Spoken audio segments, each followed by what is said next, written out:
السلام علیکم ورحمۃ اللہ۔ بسم اللہ الرحمن الرحیم۔ الحمدللہ وحدہ والصلاۃ والسلام علی من لا نبی بعدہ۔ ملت اسلامیہ میں کتنے لوگ ایسے پیدا ہوئے جنہوں نے حضرات صحابہ رضوان اللہ تعالیٰ اجمعین کے نظریات میں اختلاف کیا اور ان کی سوچ اور ان کی فلسفیانہ انداز کو تبدیل کر کے اپنی سوچ بیچ میں شامل کی۔ حضرت شاہ ولی اللہ رحمۃ اللہ علیہ نے فرماتے ہیں کہ 4 مذاہب یعنی مذہب قدریہ، مذہب مرجیہ، مذہب خوارج اور مذہب روافض یعنی رافضی، یہی 4 مذہب باقی مذاہب باطلہ کی پیدا ہونے کے سبب ہیں۔ جیسا کہ انسان کے جسم میں اختلاط اربع، خون، صفرہ، بلغم اور سودا امراض مختلفیہ کے پیدا ہونے کے سبب ہیں، اور بعض متکلمین نے فرق ضالہ کو 6 فرقوں میں منحصر کیا ہے۔ ایک فرقہ جبریہ اور فرقہ قدریہ، فرقہ خوارج اور فرقہ روافض، فرقہ معتزلہ، فرقہ مشبہ، اور پھر ہر فرقے کی 12 شاخیں ہیں۔ اس طرح سے 72 فرقے ہو گئے۔ یہ اسلام کے مشہور فرقے ہیں اور ہر فرقے کی آگے بہت ساری شاخیں ہیں۔ مثلا جیسے کہ خوارج کے اندر 20 فرقے ہیں، اور اسی طرح روافض کے فرقے بھی 20، اور قدریہ اور مرجیہ کے بھی مختلف فرقے ہیں جن کی تفصیل ملل و نحل کی کتابوں میں بہت تفصیل سے آئی ہے۔ یہ سب مل کر 72 ہو جاتے ہیں۔ اور 73واں فرقہ، فرقہ ناجیہ، جو اہل سنت والجماعت کے نام سے موسوم ہے۔ ان تمام فرقوں کا اختصار کے ساتھ تذکرہ ہوتا رہے گا انشاءاللہ۔ فرقہ مشبہ، جس کو فرقہ مجسمہ بھی کہتے ہیں، اس نے ان آیات اور احادیث کو ظاہری معنوں میں محلول کرنے میں اس درجے تک مبالغہ کی کہ تشبیہ اور تمثیل کی حد تک پہنچ گئے، اور اس بات کا قائل ہو گئے کہ اللہ سبحانہ وتعالیٰ کے اعضاء و جوارح ہیں، اور ان کے منہ اور ہاتھ اور قدم وغیرہ ہیں، اور جس طرح ایک بادشاہ تخت شاہی پر بیٹھا ہے، اسی طرح اللہ سبحانہ وتعالیٰ عرش پر بیٹھا ہے۔ گویا کہ اس فرق نے قرآن مجید کی وہ سورہ شورى کی آیت لیس کمثلہ شیء، اس کی مثل کوئی نہیں، اور قرآن مجید سورہ اخلاص کی ایک آیت لم یکن لہ کفوا احد، اس کا کوئی ہمسر نہیں ہے، اور اسی طرح قرآن مجید کی سورہ نحل کی ایک آیت للہ المثل الاعلی، اعلیٰ درجے کی صفات صرف اللہ سبحانہ وتعالیٰ کی ہیں۔ اس قسم کی آیات تنزیہ سے آنکھیں ہی بند کر لیں اور حماقت یا جہالت یا غفلت سے حق تعالی شانہ کو مجسم سمجھ بیٹھے۔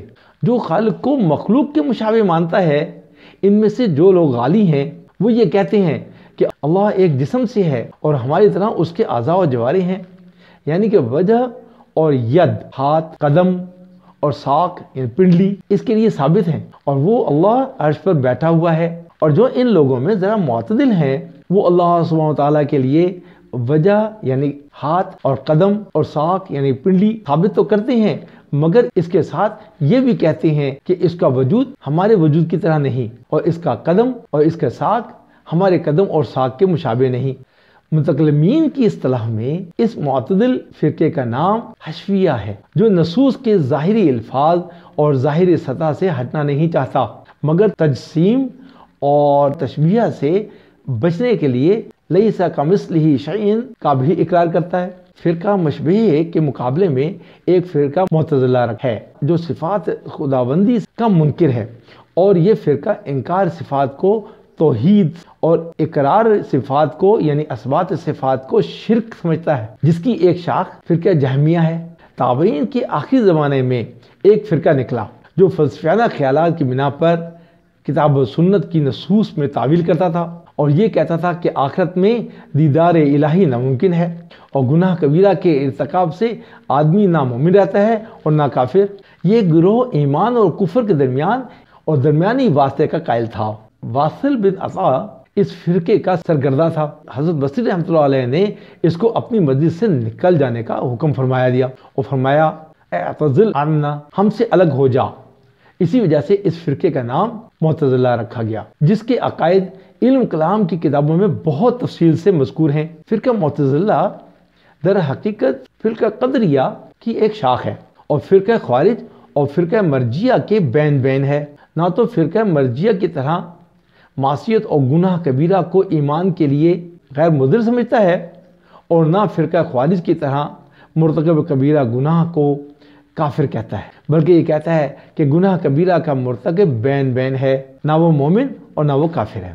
فرقہ معتزلہ نے فرقہ مشبیہہ کے برعکس نصوص کے ظاہری معنی کی نفی کرنے اور حقیقت سے مجاز کی طرف پھیرنے میں اتنا غلو کیا کہ حد تعطیل تک پہنچ گیا، اور ظاہری معنی کے لحاظ سے حق تعالیٰ سبحانہ کے اسماء اور صفات کا منکر ہو گیا، اور بلا کسی حجت و دلیل کے ان نصوص کی تعویل پر تل گیا۔ مثلا قرآن و حدیث میں جہاں کہیں حق تعالیٰ شانہ کے لیے لفظ ید آیا، کبھی قوت اور کبھی قدرت اور کبھی نعمت کے ساتھ ان کی تعویلیں کی کہ ید سے قدرت اور نعمت مراد ہے، اس لیے کہ قرآن کریم میں ید کا تثنیہ یدین بمعنی دو ہاتھ بھی آیا ہے۔ چنانچہ حق جل شانہ کا ارشاد ہے، اے شیطان تو اس کو کس چیز نے اس ذات کو سجدہ کرنے سے منع کی جس کو میں نے اپنے دونوں ہاتھوں سے پیدا کیا۔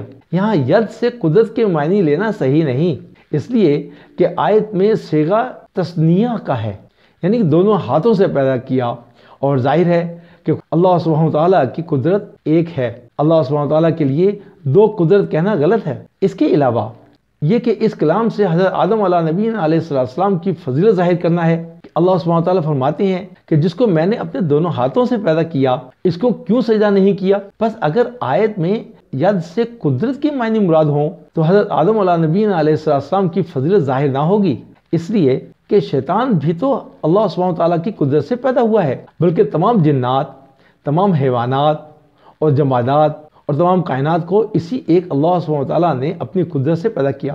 تو پھر حضرت آدم علیہ نبی علیہ السلام کو پیدا کر کے ان کی کیا خصوصیت ہے؟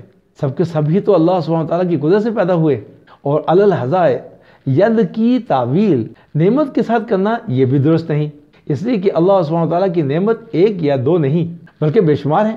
نیز یہ کہنا تو جائز ہے کہ اللہ سبحانہ وتعالیٰ کی نعمت تو بے شمار ہیں، مگر یہ کہنا جائز نہیں کہ اللہ سبحانہ وتعالیٰ کے ہاتھ بے شمار ہیں۔ الغرض فرقہ مشبہ کی طرح یہ فرقہ معتزلہ بھی گمراہ ہوا۔ فرقہ قدریہ اور فرقہ جبریہ ہزار صحابہ رضوان اللہ تعالیٰ اجمعین کے آخری زمانہ میں یہ ظاہر ہوئے، اور وہ قضاء اور قدر کے منکر تھے، جس کا عقیدہ یہ کہ قضاء و قدر کچھ نہیں، بندہ مختار مطلق ہے، بندہ خود اپنے افعال اور اعمال کا خالق ہے، پہلے سے کوئی شے مقدر نہیں، حتیٰ کہ حق تعالیٰ شانہ کو پہلے سے بندے کے افعال کا علم بھی نہیں ہوتا، بندے کے کچھ عمل کرنے کے بعد حق تعالیٰ کو علم ہوتا ہے۔ معبود جہنی اور گیلان دمشقی اور جعد بن درہم اس فرقے کے اور مسلک کے حامی اور مددگار بلکہ علمبردار تھے۔ متاخرین صحابہ رضوان اللہ تعالیٰ اجمعین نے ان لوگوں سے تبرہ اور بیزاری ظاہر کی، چنانچہ حضرت عبداللہ بن عمر رضی اللہ تعالیٰ عنہ، جابر بن عبداللہ رضی اللہ تعالیٰ عنہ، ابو ہریرہ رضی اللہ تعالیٰ عنہ، ابن عباس رضی اللہ تعالیٰ عنہ، انس بن مالک رضی اللہ تعالیٰ عنہ، عبداللہ بن ابی اوفی رضی اللہ تعالیٰ عنہ اور عقبہ بن عامر رضی اللہ تعالیٰ عنہ اپنے اصحاب کو یہ وصیت فرمایا کرتے تھے کہ قدریہ پر نہ سلام کرنا، نہ ان کی نماز جنازہ پڑھنا، نہ ان کے مریض کی عیادت کرنا، اور ان میں سے جو فرقہ سرے سے اللہ سبحانہ وتعالیٰ کے علم کا منکر ہے وہ تو اسلام سے خارج ہے۔ البتہ جو فرقہ بندے کو مختار مطلق اور اپنے افعال کا خالق سمجھتا ہے وہ دائرہ اسلام سے خارج نہیں ہوا۔ اسی زمانہ میں اس کے بالمقابل ایک دوسرا فرقہ پیدا ہوا جو بندے کو شجر اور ہجر کی طرح مجبور اور محض کہتا ہے، بندے کو قضاء و قدر جدھر لے جاتی ہے اسی طرف بندہ جاتا ہے۔ اس فرقے کا نام فرقہ جبریہ، جو یہ کہتا ہے کہ بندہ شجر اور ہجر کی طرح مجبور اور محض ہے، بندہ جو بھی کرے اس پر کوئی مواخذہ نہیں ہوگا۔ فرقہ معتزلہ کے بعد ایک فرقہ مرجیہ پیدا ہوا جو یہ کہتا تھا کہ صرف ایمان لے آنا کافی ہے، عمل صالح ضروری نہیں، اور ایمان لانے کے بعد کوئی معصیت مضر نہیں اور کوئی اطاعت ضروری نہیں۔ مرجیہ کے نزدیک ایمان کی حقیقت صرف اللہ سبحانہ وتعالیٰ کی معرفت اور اس کی محبت ہے، نجات کے لیے صرف اتنا ہی کافی ہے اور طاعت اور عبادت کی ضرورت نہیں۔ ایک فرقہ جہمیہ خلافت عباسیہ کے زمانے میں پیدا ہوا جو جہم بن صفوان کی طرف منسوب ہوتا ہے۔ جہم بن صفوان اس فرقے کا سرکردہ تھا اور جعد بن درہم اس کا معین و مددگار تھا۔ یہ صفات باری تعالیٰ کے منکر ہیں اور قرآن کو مخلوق اور حادث بتاتے ہیں، اور کہتے تھے کہ اگر خدا کی صفات ہوں گی تو لا محالہ دائم اور قدیم ہوں گی، تو تعدد قدمہ لازم آئے گا جو توحید کے خلاف ہے۔ یہ فرقہ در حقیقت فرقہ معتزلہ کی ایک شاخ ہے۔ جو صفات خداوندی کا منکر ہے، یہ انکار صفات خداوندی کو توحید اور اثبات صفات خداوندی کو شرک سمجھتا تھا۔ یہ لوگ فلسفیانہ خیالات سے مسلمانوں کے عقائد میں شکوک و شبہات پیدا کرتے تھے، حتیٰ کہ واثق باللہ عباسی اور معتصم باللہ بھی ان کے ہمنوا ہو گئے، اور امام احمد بن حنبل رحمۃ اللہ علیہ اور دیگر اکابر علماء اسلام کو ان سے بہت تکلیفیں پہنچی۔ جاننا چاہیے کہ ان فرقوں میں بعض فرقے ایسے بھی ہیں جو قطعات اسلام اور ضروریات دین کے منکر ہیں، وہ کافر ہیں اور دائرہ اسلام سے خارج ہیں۔ جیسے کہ کچھ فرقے ایسے ہیں جو لوگ حضرت علی رضی اللہ تعالیٰ عنہ کی الوہیت کے قائل ہیں، یا قرآن کریم میں تحریف کے قائل ہیں، یا کہتے ہیں کہ حضرت جبرائیل علیہ السلام سے وحی پہنچانے میں غلطی ہوئی، بجائے علی رضی اللہ تعالیٰ عنہ کے حضرت صلی اللہ علیہ وسلم کے پاس لے گئے۔ اس قسم کا عقیدہ رکھنے والوں کا اسلامی فرقوں میں شمار نہیں۔ البتہ جو فرقے اسلام سے قطعی ثبوت چیزوں میں شک نہیں رکھتے، وہ اسلامی فرقے سمجھے جائیں گے۔ یہ باتیں بہت اہم ہیں۔ ہمیں اپنے دین کے بارے میں اور اپنے دینی عقائد اور دینی نظریات اور دینی سوچ کے بارے میں معلوم ہونا چاہیے، ہر مسلمان کو معلوم ہونا چاہیے۔ اس وقت عصر حاضر میں بھی یہ پرانے دور کے فرقوں کی طرح کی سوچ اور نظریات ایک فرقے کے یا ایک سے زیادہ فرقے کے ملا کر اس زمانے میں بھی لوگوں میں پیدا ہو رہے ہیں۔ ان سے ہمیں علم حاصل کر کے ہی بچنا ہے کہ اصل میں اللہ سبحانہ وتعالیٰ نے اپنا علم محمد رسول اللہ صلی اللہ علیہ وسلم کو اور صحابہ رضوان اللہ تعالیٰ اجمعین کو جو دیا، وہی علم اصل علم ہے، اور وہی علم اللہ کو منظور ہے، اللہ کے نبی کو منظور ہے۔ اللہ سبحانہ وتعالیٰ سے دعا ہے میں بھی اس قابل ہوں کہ میں بھی عمل کروں اور اس بات کو سیکھوں، اور ہر مسلمان بھی اس بات کو سیکھے اور عمل کرے، اور اللہ سبحانہ وتعالیٰ ہم سب کے عمل کو قبول فرمائے۔ جزاکم اللہ خیر۔ انشاءاللہ آگے بھی ویڈیو آتی رہیں گی۔ اپنا خیال رکھیے گا، اور ہمارے اس چینل کا بھی ویڈیو پوری دیکھیں، سب لوگوں کو شیئر کریں اور بچوں کو خاص طور پر دکھائیں۔ السلام علیکم ورحمۃ اللہ۔ دی گیٹ آف گائیڈنس چینل کو سبسکرائب کریں، بیل آئیکن میں آل آپشن کو دبائیں تاکہ ہر نئی ویڈیو آپ کو بر وقت ملتی رہے۔